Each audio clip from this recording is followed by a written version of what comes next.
Apa suara saya terdengar jelas?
Apa suara saya terdengar jelas? Dengar, Pak.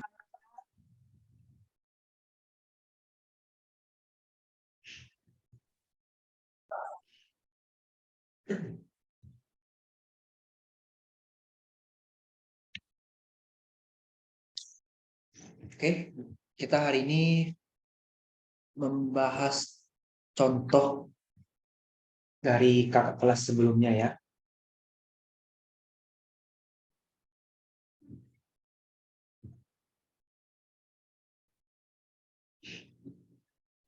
Yang saya tampilkan di sini, ini adalah versi yang sebelum revisi. Jadi saya tidak akan katakan ini benar, saya juga tidak akan katakan ini salah.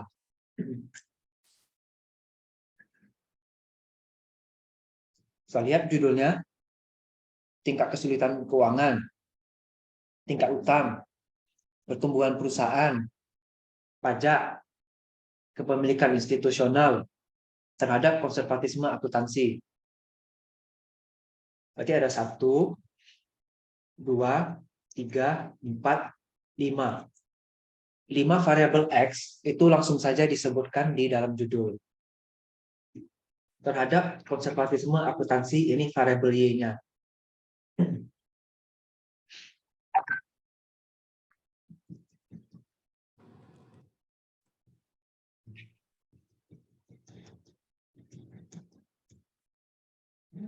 Pertama itu selalu dimulai dari latar belakang masalah. Di sini mahasiswinya membahas tentang laporan keuangan. Salah satunya ada konsep konservatisme akuntansi. Di sini dia menjelaskan sedikit tentang konservatisme akuntansi itu apa, karena konservatisme ini kan variabel Y-nya ya. Ini juga lanjutan membahas tentang konservatisme akuntansi. Ini ada contoh data atau contoh perusahaan yang diduga ada permasalahan pada laporan keuangannya. Berarti ini juga permasalahan di konservatisme akuntansinya, yaitu variabel Y-nya. Ini ada contoh perusahaan-perusahaan yang lain yang menyimpang dari aturan akuntansi ya. Konservatisme ini kan membahas tentang akuntansi, penyalahgunaan aturannya juga termasuk di dalamnya. Ini juga ada tambah fenomena yang lain. Jadi fenomena itu harus ada ya. Mau dalam bentuk tabel, dalam bentuk gambar, atau bentuk narasi boleh. Nggak ada masalah. Tapi memang cenderung dosen-dosen sukanya yang ada bentuk gambar atau grafik atau tabel ya. Nah, di sini dia mulai cerita kenapa harus financial distress yang diambil. Jadi ini yang sering saya tekankan ke bimbingan saya. Mengambil variabel X itu harus ada alasannya juga. Baru dijelaskan kalau tingkat kesulitan atau financial distress ini ada yang pengaruhnya, ada yang memberikan pengaruh ke konservatisme, ada juga yang membuktikan kalau tidak berpengaruh terhadap konservatisme. Ini yang namanya research gap. Research gap itu harus variabel X-nya terhadap Y. Kalau fenomena hanya variabel Y saja. Ini dia menjelaskan kenapa pakai variabel tingkat utang atau leverage. Ini penelitian terdahulu tentang leverage-nya. Kemudian pertumbuhan perusahaan. Ini alasan diambilnya kenapa harus variabel pertumbuhan perusahaan. Ini research gap-nya. Ada yang bilang pengaruh, ada yang bilang tidak berpengaruh. Ini pajak, alasannya kenapa diambil. Ini research gap-nya yang pajak. Ini kepemimpinan institusional, alasannya apa? Kalau ini research gap yang kepemilikan institusional. Baru berdasarkan latar belakang fenomena ini diambillah judul dengan topik ini. Oke, ini selesai untuk latar belakang. Kemudian rumusan. Ini seperti biasa ya. Kalian jelasin variabel X pengaruh ke variabel Y-nya dalam bentuk kalimat tanya. Berarti harus ada kata apakah dan ada tanda tanyanya. Kemudian ada tujuan penelitian. Ini hanya untuk menjawab rumusan masalah. Di sini kita lihat ada 5 nih rumusan masalahnya. Maka tujuan penelitiannya juga harus ada 5. Ini ya. Kemudian manfaat penelitian. Yang pertama itu ada untuk akademisi, yang kedua untuk praktisi. Biasanya ada yang ketiga untuk kebijakan pemerintah ya biasanya. Kontribusi kebijakan namanya. Kalau sistematika ini tinggal ikuti aja sesuai panduan. Kemudian ini bab 2 tinjauan pustaka. Yang pertama itu pasti ada landasan teorinya. Kalian pilih teori apa yang terutama dipakai dalam penelitian kalian. Kebetulan yang mahasiswi ini pakai teori agensi. Ya jelasinlah teori agensi ini apa, pengertiannya apa. Kemudian ini namanya teori variabel. Tadi kan variabel Y-nya konservatisme akuntansi. Berarti teori variabelnya yang pertama dijelasin harus variabel Y, yaitu konservatisme akuntansi. Jelasin sesuai dari buku atau dari jurnal, kemudian rumus. Kalau yang SDM atau pemasaran, itu kalian masukin indikator atau dimensi pengukurannya apa. Kalau yang keuangan, berarti rumus ya. Kemudian ini financial distress ini variabel X1-nya. Sama kalian jelasin lagi. Nah, ini rumus. Masuk variabel X2. Jelasin. Rumus. Variabel X3. Jelasin. Rumus. Variabel X4. Kalian jelasin. Rumusnya lagi. Baru variabel X5. Jelasin teorinya. Baru rumus. Kemudian 2.2 itu penelitian terdahulu. Nah, kurang lebih diringkas seperti ini. Nama peneliti, tahun sekalian ya. Kalau bisa yang ini langsung pakai Mendeley. Suara saya masih terdengar jelas tidak? Masih kok. Masih, Pak. Oke, ini ada penelitian, variabel penelitian. Tinggal kalian sebutin aja. Kemudian hasilnya apa? Kalian ringkas.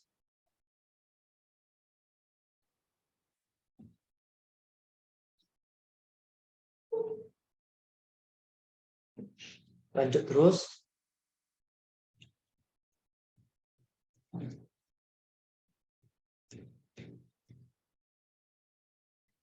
Ini kebetulan 22 ya, penelitian terdahulunya. Baru 2.3 ini pengaruh antar variabel dan hipotesis. Nah, jelasin pengaruh tingkat kesulitan keuangan terhadap konservatisme itu seperti apa. Pertama, kalian jelasin berdasarkan pemahaman kalian dulu. Mau kalian arahkan ke positif atau ke negatif pengaruhnya. Baru didukung oleh penelitian terdahulu. Contohnya ini. Penelitian oleh Pramudita ini membuktikan bahwa ini pengaruh positif. Si Putri dan Dewi Suryanawa ini tidak berpengaruh katanya. Berdasarkan uraian ini, maka kalian menentuin apa? Kalau mahasiswi ini diambilnya pengaruh positif, gitu. Pengaruh tingkat utang ke konservatisme. Ini jelasin dulu. Argumen kalian tuh lebih ke arah positif atau negatif. Kemudian kalau kebetulan bisa didukung oleh teori, masukin. Kemudian penelitian terdahulu. Barulah kalian rumuskan hipotesisnya leverage berpengaruh positif terhadap konservatisme akuntansi. Jadi urutannya ada ya. Pertama argumen kalian dulu. Kalau ada teori, masukin teori. Baru penelitian terdahulu. Baru kalian rumuskan hipotesisnya. Untuk H3, H4, H5-nya sama. Baru masuk kerangka pemikiran. Ini cuma tinggal gambar aja ya. Tapi ingat, setiap gambar itu harus ada penjelasan. Baik gambar maupun tabel itu harus ada penjelasan. Ya, meskipun ini hanya sekedar gambar tok gini aja, tetap kalian jelasin secara ringkas saja. Kemudian bab 3, tempat dan waktu penelitian. Ya, tentunya di bursa efek ya, kalau yang keuangan. Kalau yang SDM, di tempat kerjanya, atau di PT jadi objek. Kalau yang pemasaran, di perusahaan atau di marketplace biasanya. Populasi sampel. Ini ingat lagi pelajaran waktu metodologi penelitian. Kalau yang keuangan biasanya pakai purposive sampling. Ini ada kriterianya. Nanti disesuaikan dengan kondisi. Kemudian nama perusahaannya ditampilkan sama IPO-nya kapan.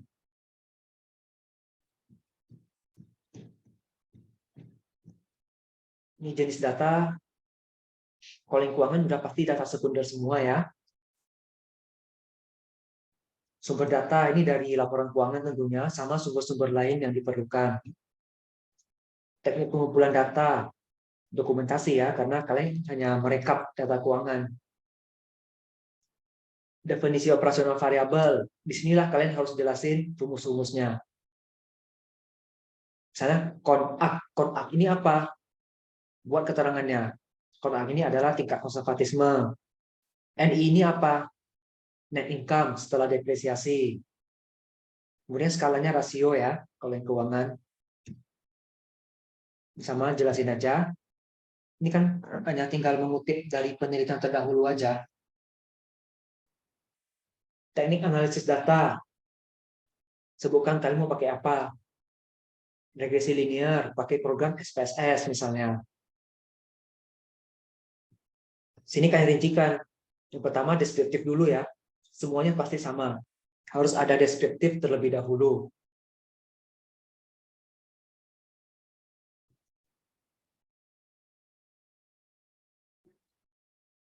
Nah, biasanya pakai rata-rata, standar deviasi, maksimum dan minimum aja udah cukup itu. Tapi kembali lagi tergantung jenis data kalian. Asumsi klasik. Ini waktu statistik semester 6 udah belajar ya, asumsi klasik ada apa aja. Udah masukin. Kemudian syaratnya juga ada, harus dimasukin. Nah, ini juga ada nih, heteroskedastisitas syaratnya apa? Ini dia. Multikolinearitas syaratnya yang ini.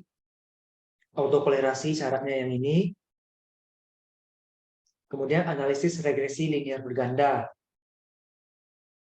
Tampilkan persamaan regresinya. Kemudian, nah ini kalau pakai PLS, ini nanti aja. Ini tunggu ada kendala baru pakai PLS. Baru uji hipotesis, uji T ya. Uji koefisien determinasi. Uji T ini harusnya uji hipotesis lagi ini. Uji F ini kalau diperlukan aja. Kalau di SPSS ya perlu, tapi kalau di PLS tidak perlu. Udah, selesai 3 bab. Ini salah satu contoh proposal kakak kelas kalian ya, yang sebelumnya pernah saya uji.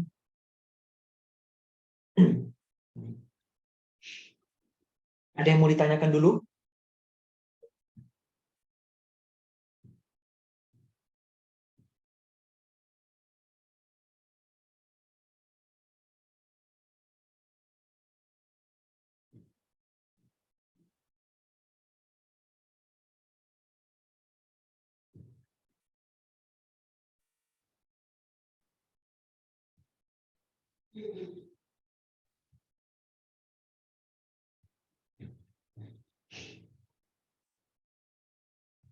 Oke, kita masuk contoh yang kedua. Ini kebetulan tentang pajak. Ini data primer ya. Tapi konsepnya tetap sama itu. Ini X1-nya, akun representatif. Ini X2-nya, program ISPT. Ini X3-nya, kualitas pelayanan. Berarti ada 3X ya. Kepuasan dan kepatuhan ini Y1 dan Y2-nya. Jadi langsung disebutkan variabel dalam judulnya.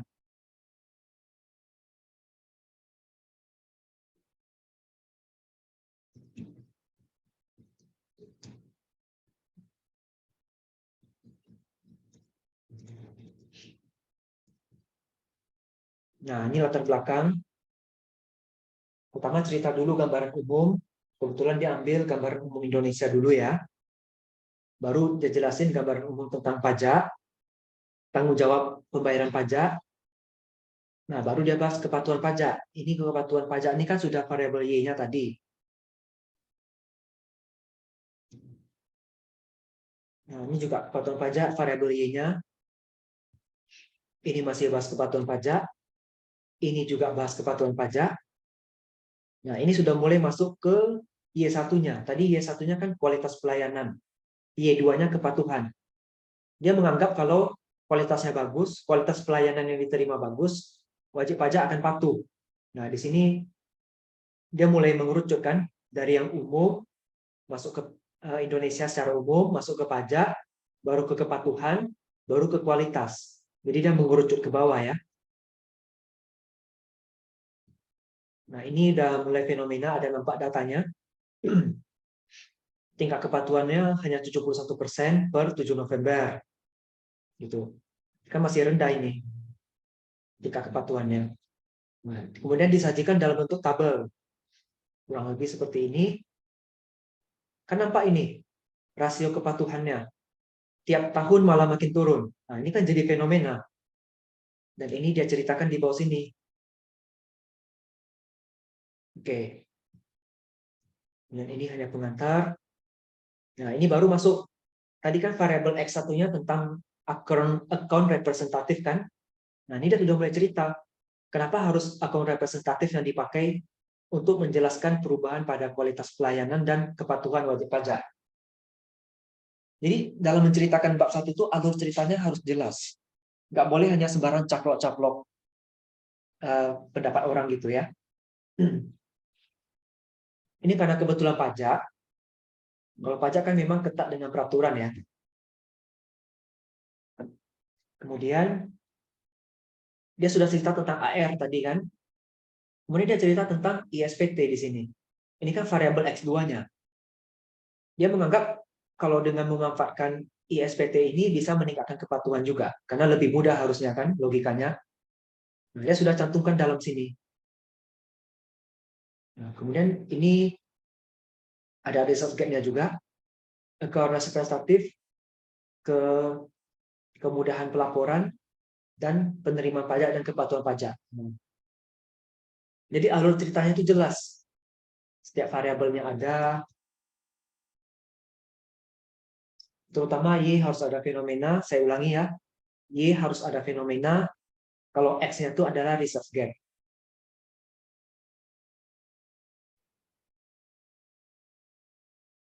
Rumusan masalah biasa, tujuan penelitian juga biasa, manfaat penelitian juga biasa, sistematika juga biasa, ngikut aja. Ini teori, yang mengambil teori tentang pajak, theory of slippery slope, theory of planned behavior,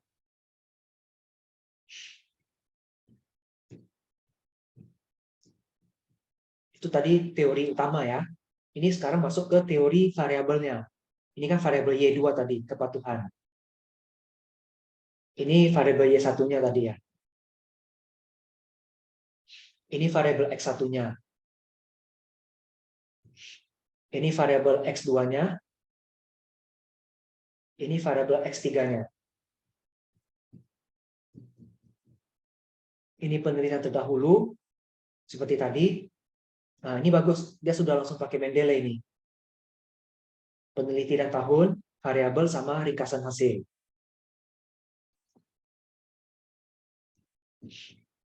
Dan dia di sini hanya pakai 5 saja. Apakah 5 cukup? Tergantung. Karena yang penting perbedaan antar penelitian terdahulu itu harus ada.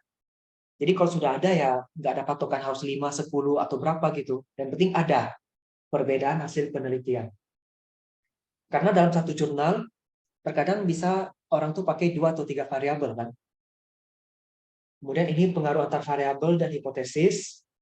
Sama seperti tadi, jelaskan dulu argumen kita seperti apa, didukung teori, didukung penelitian terdahulu, barulah kita kembangkan menjadi hipotesis pengaruhnya positif atau negatif. Yang lain juga sama, lanjut aja. Ini kerangka pemikiran. Sama, harusnya ini ada dijelaskan lagi ya. Jangan cuma sekedar letak gambar. Metode penelitian, bab 3-nya, tempat dan waktu, kalau ini di KPP ya. Populasinya, sampelnya dijelasin, definisi operasional, nah ini dia. Untuk yang ambil data primer atau yang pakai angket, indikatornya harus ada seperti ini ya.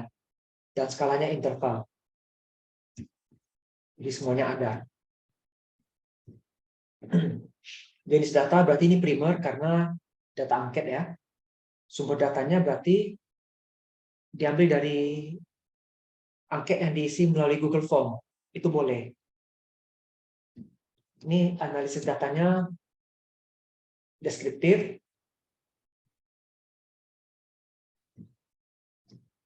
Nah, kalau di data primer kebetulan harus ada validitas sama reliabilitas. Kalau di data sekunder yang laporan keuangan nggak perlu lagi. Asumsi klasik tetap harus ada, baik keuangan maupun yang non-keuangan. Ini analisis jalur. Ini kalau pakai Y1, Y2. Makanya ada 2 model. Ada Y1 dan ada Y2. Yang dimaksud dengan Y1 dan Y2 itu adalah, saya ke atas dulu.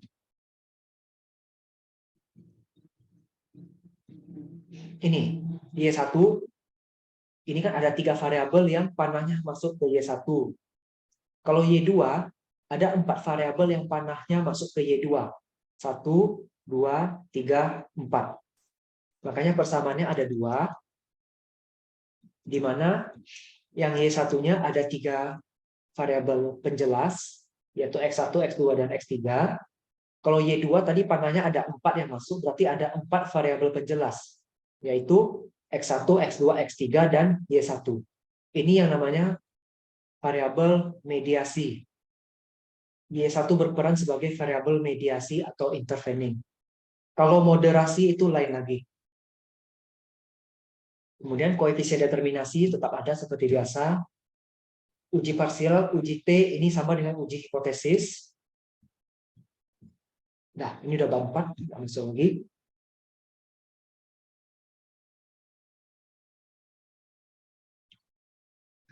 Ada yang mau ditanyakan terkait penjelasan contoh skripsi angkatan sebelumnya?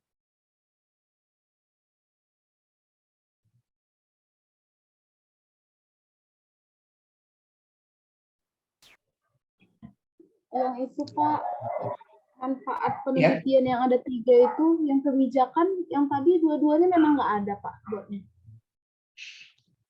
maaf, maksudnya gimana? Kan tadi Bapak bilang tadi pagi ada 3 manfaat penelitian. Yang pertama akademis, praktisi, sama untuk kebijakan. Iya, Yang iya, iya. kebijakan dari 2 skripsi tadi itu nggak ada. Cuma ada 1 dengan Iya, yang 2 doang. ya, nggak apa-apa. Itu mungkin masih kurang mereka itu. Kalau kalian yang ambil keuangan, kalau bisa kebijakannya ke OJK, Otoritas Jasa Keuangan. Karena kan semua perusahaannya itu kan pasti terdaftar di OJK juga. Nah, jadi kurang lebih dari hasil penelitian ini kontribusi apa yang bisa kita berikan untuk pengembangan peraturan di OJK. Karena kontribusi itu penting dalam suatu penelitian. Nanti punya dia akan saya bantu arahkan. Baik Pak, terima kasih. Sama-sama. Ada lagi yang mau tanya? Pak, izin bertanya. Ya.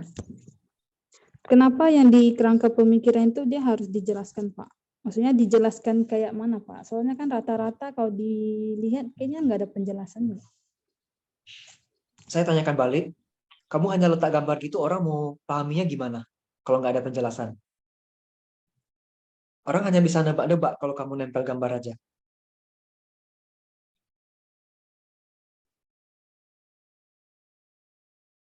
Misalnya kamu nempel gambar balon di sebuah pintu. Orang nggak tahu tuh artinya apa kan? Sama seperti penelitian, hanya kalian letak hanya gambar bulat-bulat dan gambar peta-peta di dalam kerangka itu. Terus kita nggak jelasin itu apa, pembaca mana bisa paham itu apa maksudnya.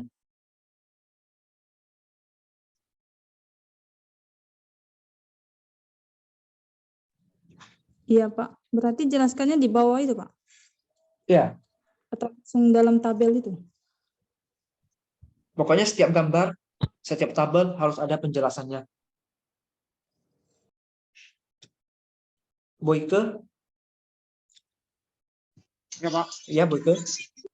Ya, Maaf, gimana Pak. bab satunya? Nanti malam Pak baru kerjain. Baru pulang Langsung kerja kirim juga ya? Pak. Oke Ya. Pak.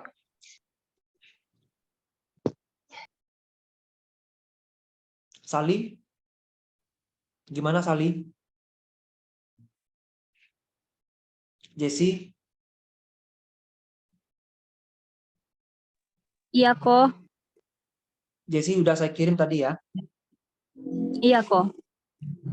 Ada yang mau ditanya nggak?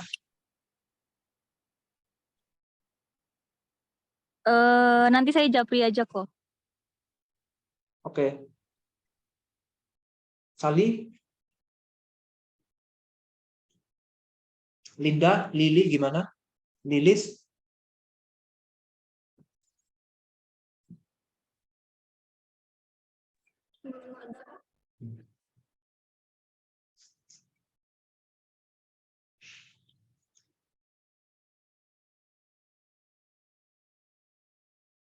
Maisela gimana?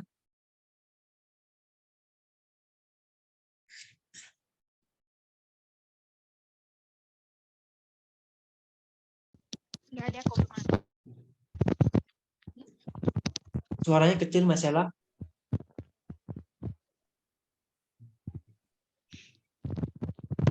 Belum ada kok. Ya. Linda, Lilis, Sali.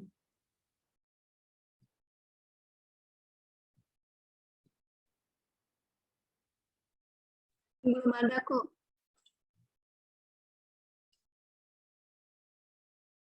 Lilis sudah kirim belum ya? Kayaknya belum deh. Belum kok, masih buat bab 1.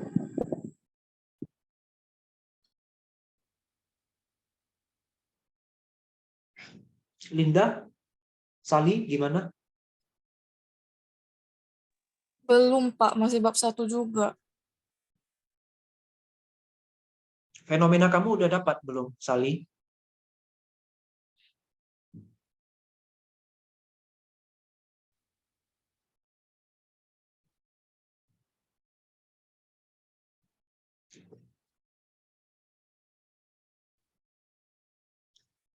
Linda, gimana?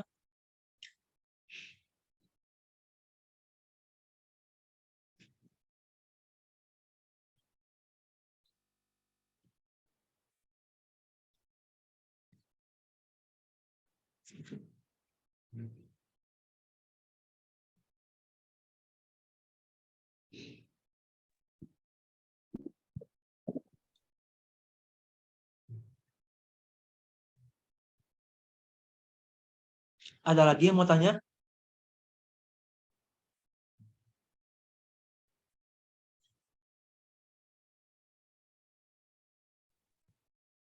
Kok mau tanya kok. Ya, Lilis. Kok berarti kalau misalnya di latar belakang itu kan ada penjelasan variabel Y dan X itu berarti termasuk fenomena ya kok ya? Fenomena. Fenomena hanya di Y. X-nya untuk research gap. Terus kok kalau data-data gitu kok? Apa? Kalau ada data gitu dari tabel atau grafik gitu? Boleh, tapi itu harus dikaitkan ke variabel Y. Oh, oke kok. Lilis punya harga saham kan? Y-nya? Pertumbuhan laba. Pertumbuhan laba dan harga saham ya? Enggak, cuman pertumbuhan laba aja kok. Oh, oke. Kalau gitu, kamu ambil dari IDX yang semalam saya jelasin lewat Zoom itu. Oke kok.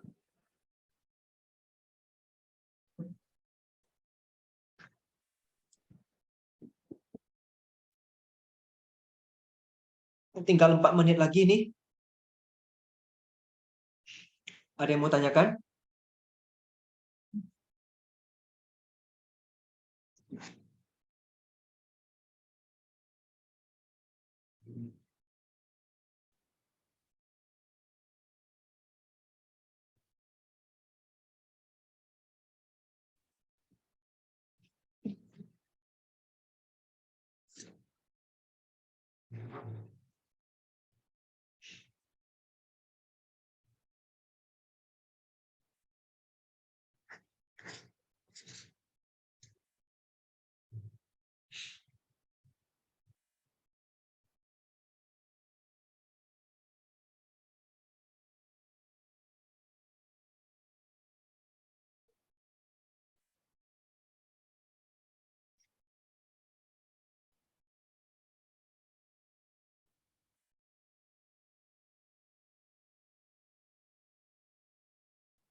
Baik, kalau memang tidak ada yang mau tanyakan lagi, kita bisa akhiri dulu.